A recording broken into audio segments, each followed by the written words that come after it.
Chicken சாப்பிடாதவங்களுக்கு chicken 65ஓட டேஸ்ட்டும் தெரியாது. அப்படி இருந்தீங்கன்னா இது மாதிரி ஒரு டைம் செஞ்சு பாருங்கள். கண்டிப்பாக எல்லாருக்குமே ரொம்ப பிடிக்கும். Hi friends, welcome and welcome back to my channel. நீங்கள் நம்ம சேனலுக்கு இதான் ஃபஸ்ட் டைம்னா மறக்காமல் சப்ஸ்கிரைப் பண்ணி பக்கத்தில் இருக்கிற பெல் பட்டனை கிளிக் பண்ணி ஆளுங்கிற ஆப்ஷனை செலக்ட் பண்ணி வச்சுக்கோங்க. நான் போடுற வீடியோஸ் எல்லாமே உங்களுக்கு நோட்டிஃபிகேஷனோடு வரும். இப்போ வீடியோக்குள்ளே போகலாம். இன்றைக்கி நம்ம செய்ய போகிறது சோயா 65 தான். இது செய்யறதுக்கு நமக்கு தேவையான அளவு சோயா எடுத்துக்கலாம். இதில் நல்ல ஹாட் வாட்டரை சேர்த்திட்டு கொஞ்ச நேரத்துக்கு கரண்டி வச்சு நல்லா ப்ரெஸ் பண்ணிகிட்டே இருந்தீங்கன்னா இது வெயிட்லெஸ்ஸாக இருக்கிறதுனால சில டைம் மேலே அப்படியே நின்றுட்டுருக்கும், ஊறாது. அதனால அடிக்கடி ப்ரெஸ் பண்ணிங்கன்னா இது நல்லா ஊறி இறந்ததோட டபுள் மடங்கு ஆயிரும். இது நல்லா ஊறினதுக்கப்புறமா இனி ஒரு பவுலில் நம்ம ட்ரான்ஸ்ஃபர் பண்ணிக்கலாம்.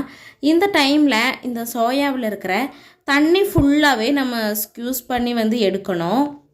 நல்லா ஸ்க்யூஸ் பண்ணாமல் விட்டோம்னா நம்ம ஃப்ரை பண்ணும்போது இந்த தண்ணி இருக்கிறதுனால அது கரெக்டாக ஃப்ரை ஆகாது. தண்ணி ஒரு சொட்டு கூட இல்லாமல் நல்லா ஸ்க்யூஸ் பண்ணிடலாம். இப்போ பார்த்தீங்கனாலே தெரியும், நான் செகண்ட் டைம் ஸ்க்யூஸ் பண்ணும்போது அதுலேருந்து தண்ணியே வராது.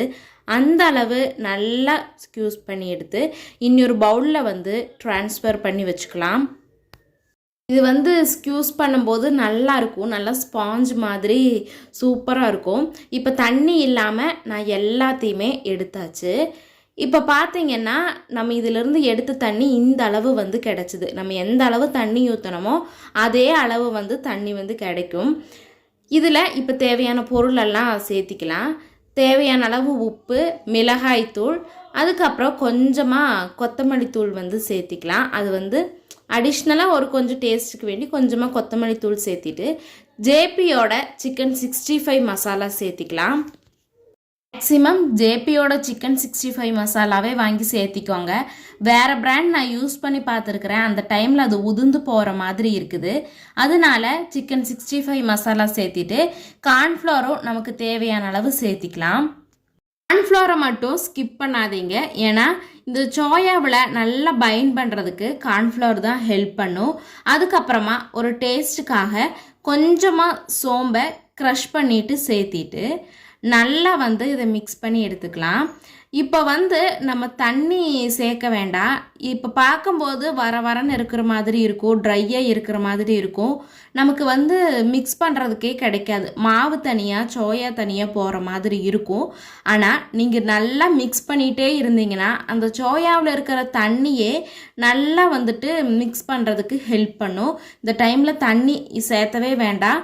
இந்த சோயாவில் இருக்கிற தண்ணியே நல்லா மாவெல்லாம் பைண்ட் ஆகி வரும். கொஞ்ச நேரம் மிக்ஸ் பண்ணோம்னா இந்த மசாலா, கார்ன்ஃப்ளவர் எல்லாமே சோயாவுக்குள்ளே இறங்கி நல்லா மிக்ஸ் ஆகிருக்கும்.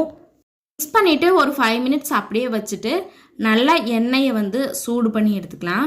நல்லா காஞ்சிருக்கணும் எண்ணெய். மிதமான சூடெல்லாம் இருந்ததுன்னா சோயா ஃப்ரை பண்ண முடியாது. நல்லா புகை போகிற அளவு சூடான உடனே சோயாவை சேர்த்து ஃப்ரை பண்ணுறதுக்கு ஸ்டார்ட் பண்ணிடலாம். இது ரொம்ப ஃப்ரை ஆக வேண்டாம், ஏன்னா ஆல்ரெடி சோயா நல்லா ஊறி தான் இருக்குது. எண்ணெயில் சேர்த்து ஒரு 5 மினிட்ஸில் நம்ம எடுத்துடலாம்.